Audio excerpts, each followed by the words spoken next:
Okay, this story is honestly a little scary. Anthropic was testing Claude with a cybersecurity game. A fake environment, a fake challenge. Basically, a capture the flag game where the AI had to find a secret on another machine. Pretty normal AI testing stuff. Except there was one small problem. The internet connection wasn't actually isolated, and Claude ended up accessing the production systems of three real organizations. Yeah, a game turned into real-world hacking.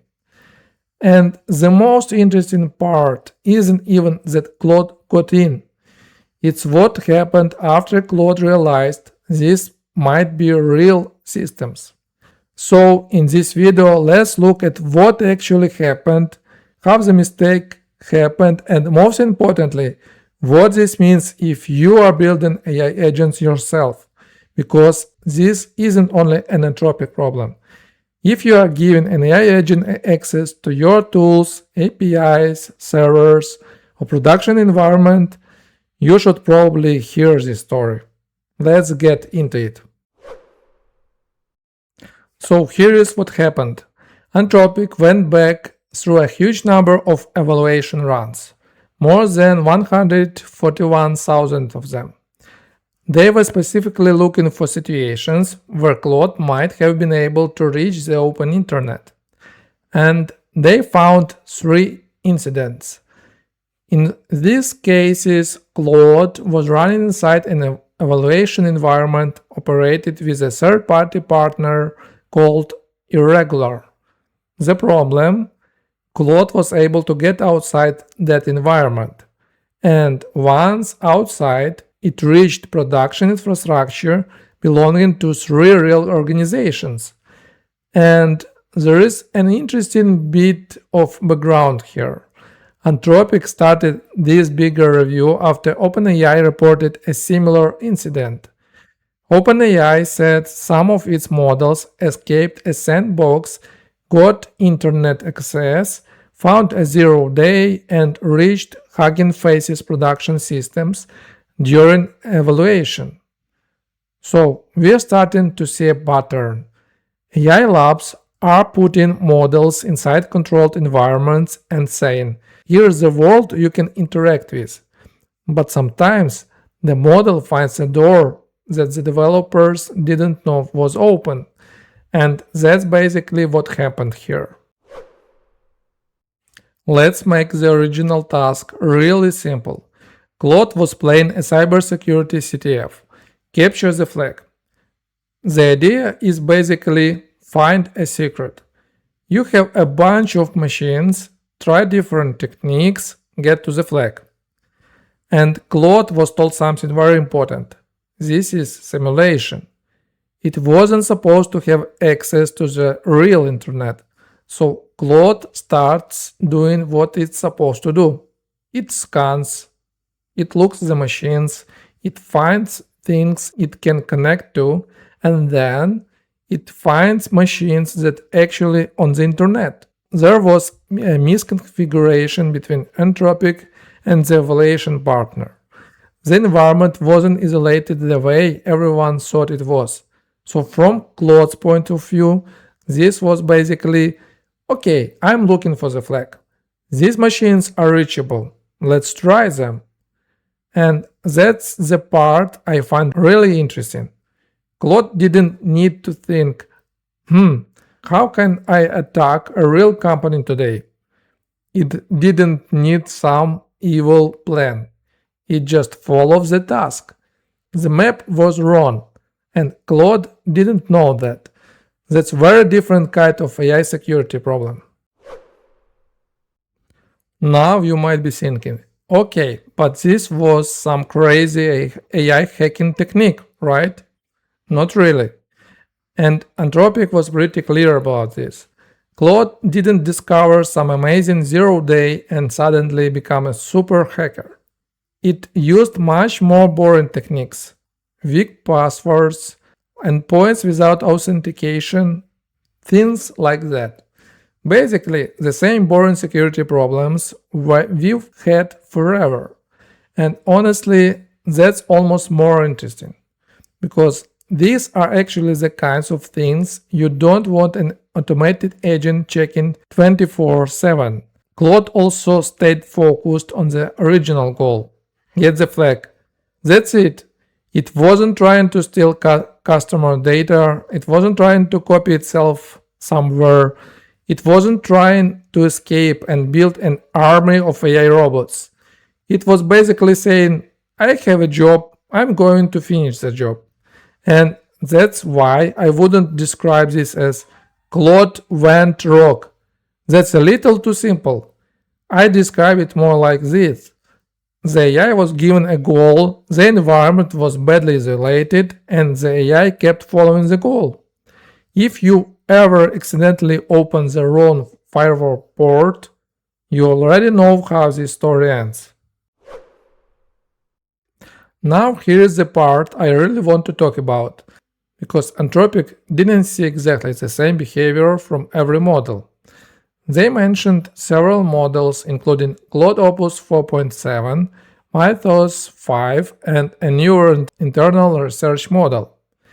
And when these models found evidence that they might actually be talking to real systems, they reacted differently. Claude Opus 4.7 realized that it had reached production systems and kept going. Mythos 5 also suspected that it was on the real internet, but then it basically talked itself back into, no, this must still be part of the simulation, and continued. But the newer research model did something different. It asked, wait, are these targets actually real? It looked at the evidence, and once it decided, yeah, these are real systems, it stopped. And I think this is the most important part of the whole story, because now we are not just talking about can an AI find a vulnerability, we are talking about what does the AI do when it realizes it's somewhere it shouldn't be. Does it stop? Does it continue? Does it convince itself and that everything is fine? That's a much bigger question for AI agents. Anthropic says newer models are getting better at this. That's good. But it also tells us something uncomfortable. The model's behavior is now part of the security boundary, and that's something developers need to think about.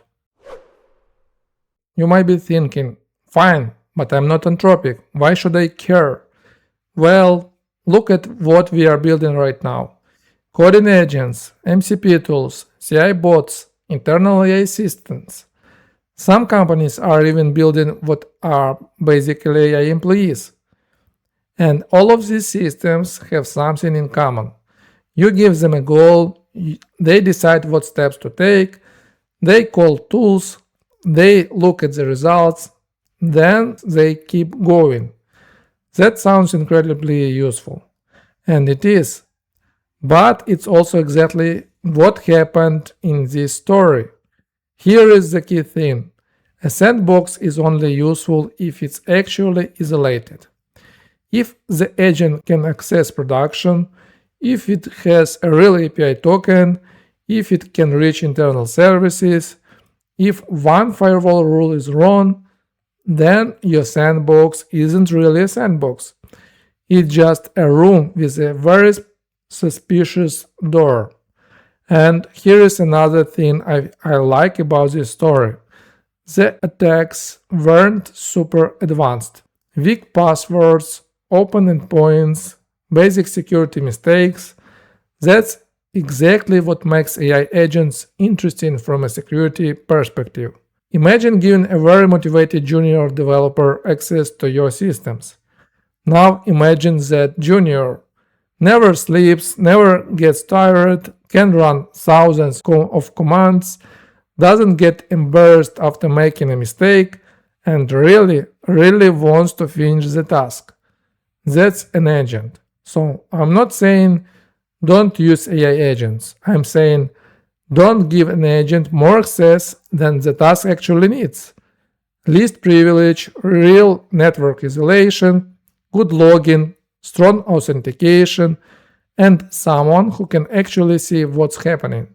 Anthropic also said better validation of internet passes and real-time monitoring could have helped catch these incidents sooner. And honestly, if Anthropic needs those controls for AI evaluations, your little weekend AI agent probably needs them too. Okay, enough scary stories. What can we actually do about it? Here is my short checklist. Number 1. Isolate your environments. Keep your AI testing environment away from production systems and real customer data. Not mostly separate, actually separate. Number 2. Assume the agent will follow the goal. Don't rely on the model knows it shouldn't do that. Maybe it does, maybe it doesn't, but the system so it cannot do something dangerous. Number 3. Keep the boring security controls. Strong authentication, no open admin endpoints, don't hand the agent every secret you have, and monitor what it does. And number 4 is probably my favorite. When someone shows you our AI agent is insanely capable, it beat this CTF, it found 500 bugs, ask one more question. Okay, but what happens when the map is wrong? Because capability is great, but capability without containment is basically just speed. Speed towards the wrong building. And that's the real lesson I take from this story. So, quick recap. Anthropic reviewed more than 141,000 evaluation runs. They found 3 cases where Claude got outside its intended environment because of network misconfiguration. The model reached real production systems and used pretty basic techniques to access them. And the really interesting part, different models reached differently once they had evidence that these were real systems. Some kept going and a newer model stopped. So no, this isn't a story about an evil AI decided to attack the internet. It's actually more interesting than that. It's a story about what happens when you give a very capable agent a goal, and the walls around that agent aren't as strong as you thought.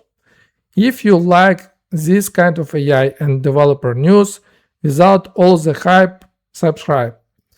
I try to focus on the stuff that actually matters when you are building software. And check out my site where I put more practical developer content, codesolved.dev. And seriously, before you give your AI agent access to production, maybe check what it can actually reach. Because the last thing you want is an AI agent saying, "Good news, I completed the task." And then you realize it completed the wrong task on the wrong server. Talk soon.